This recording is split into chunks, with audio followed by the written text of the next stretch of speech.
Today is Monday, March 6, 2017, and I want to talk about Colin Kaepernick. Remember this football player who wanted to kneel before and or during the National Anthem to stand up, which is an oxymoron, but I digress. He wanted to kneel for the people that had been gunned down by police, for racial inequality, for, SJW type issues. Remember that? Remember the whole stink he made at the beginning of the season and also preseason? Remember that? Remember when he was not playing well and he was still kneeling and he was on the bench? Remember that? Well, this guy who actually had a pretty good end to his season by his terms, I suppose, from being on the bench, from actually performing pretty well towards the end of the season. Well, he has now become a free agent. So as a result, in my opinion, he has decided to no longer kneel for the national anthem. He will stand up. It's funny how money changes things, doesn't it? When you become a free agent, if you don't know what that means, if you are European or whatever, you're not into American football. What that means is when you sign with a team, your rights are pretty much owned by that team. You can't go anywhere else unless they waive you or they trade you or whatever it is. When you become a free agent, you're able to sign with any other team you want to, rather than just being beholden to that one team. And the team that you're with currently has no more obligation towards you contractually, so they can release you without paying you anything. So now he's a free agent. He can go to whatever team he wants to go to. And he wants to increase his stock. I mean, it's pretty obvious what's going on. I mean, his statement, which I'll find and I'll place that in the box below. His statement was that, I don't want to be a distraction. I don't want my kneeling to get in the way of the positive work that I've done, from the support I've been able to garner from regular citizens, ex-military, etc. But it's like, come on.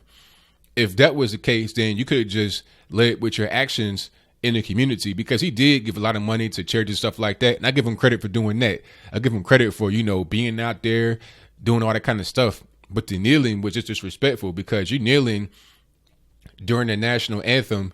You're disrespecting the flag. At first, he was not standing for the national anthem at all. That was his whole thing. He was like, well, the country's not doing this right. We're not being treated the proper way. So you know what? I'm not going to stand at all. I'm going to just sit down. But then somebody that was in the military came to a compromise with him and decided that rather than sitting down, you can kneel. So it's like kind of a compromise, even though really it's kind of the same thing, because you still are protesting the national anthem and our American flag, which is disrespectful to a lot of different people. Some vets in the military are different than other vets. Some vets feel like, you should be able to do whatever you want because they fought for your right to be able to do it. They shed their blood. They lost loved ones, friends, etc. in the battlefield in many different ways. Maybe when they were actually on the battlefield and got attacked by the enemy, or when they came home and then they were not able to cope with what's going on. They were on medication and they took their own life. 22 or 23 a day killed themselves that were former military veterans. So they feel like they and others have, sacrificed a lot for you to be able to have that freedom. Others feel like, well, they fought and died for that flag, for what it represents for all Americans. And they feel like if you want to kneel and disrespect it or sit down and talk bad about it, that you're talking bad about what they have fought and died for. So there's different points of view on that issue. Some don't feel any kind of way. Some are just agnostic. But the point is that it was very distracting because it created a divide. It was divisive. And all the talk during the season was about that. It wasn't so much about anything else. It was kind of a prima donna way of behaving, in my humble opinion, because you just draw attention to yourself. You're not really doing that which you claim to be trying to represent. But he did eventually end up doing that. But now that the season is over, he wants to try to change his tune because he doesn't want to go to a new team. Well, teams don't want him to come to a new team and be a distraction. It's just like this. If you are looking for a new quarterback, what do you want in a new quarterback? You want somebody that's skilled, somebody that can lead the team, and somebody that can stay out of the public eye for the most part as far as any kind of controversy, because the quarterback is like the leader of the team. And when the leader of the team is embroiled in controversy, that prevents the rest of the team from being able to succeed without any heavy scrutiny on their back. So, of course, if you are a prospective procurer of Colin Kaepernick's talent, you don't want that extra baggage to come in with the deal. That's just basic common knowledge and logic. It's very simple. So he understands that. I'm sure his multi-million-dollar agent understands that as well. So I'm pretty sure either Colin Kaepernick just came to that decision on his own just by using common sense, or his agent took him aside and said, hey, Colin, look, You know, you can make a lot of money in this league. You still have skills. You're still pretty young, but the whole kneeling thing and the afros and the Malcolm X t-shirts, you just gotta stop. You gotta stop because teams are not going to want that on their team. And that's the prerogative. Some say that Colin Kaepernick has the right to do that. They say you can't stop him from doing that. That's his right. And you're right.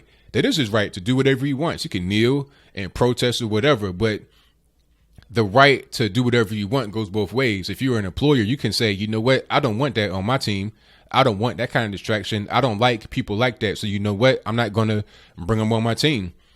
See, just because you have the freedom to do whatever you want does not mean you are free from consequence. And it's just that simple. People got to be able to understand that and really just come to grips with that.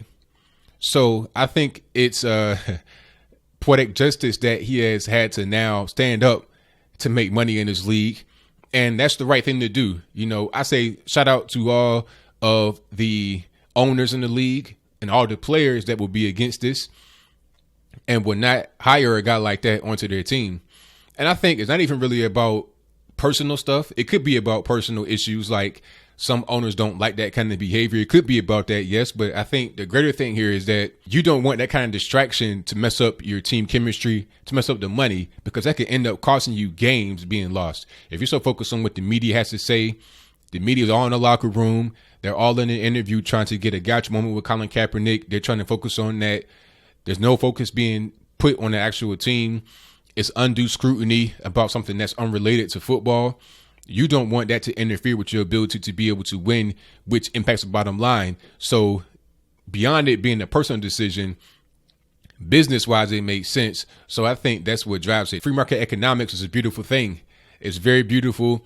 There are certain factors that would impact it, and you behave a certain way based on those factors. And Colin Kaepernick kneeling before the national anthem and during it, and disrespecting the flag and talking about Black Lives Matter, wearing his cornrows, afro, Malcolm X t-shirts, etc. All that kind of stuff is just really silly. That belongs on the college campus when you out there with the other triggered snowflakes, not when you're a grown man and you got bills and you got kids watching you and you have real responsibilities. But what do you think? Do you think it's a good thing that teams are requiring Colin Kaepernick to tighten up his behavior to come to their team? Or do you think that Colin Kaepernick should be able to do whatever he wants and then other people should be able to accept it, or they should be forced to accept it regardless of what they think personally? Does the ability to do whatever you want only swing one way? Colin Kaepernick can go out there and kneel, make a whole big fuss about Black Lives Matter, all this different stuff. But the teams that could potentially be paying him millions of dollars just got to take that, and they can't have any kind of objection to it. Whatever your comments are, let me know in the comments below. And that's all I got to say for this video. If you like what you heard, please comment, rate, share, and subscribe. Peace.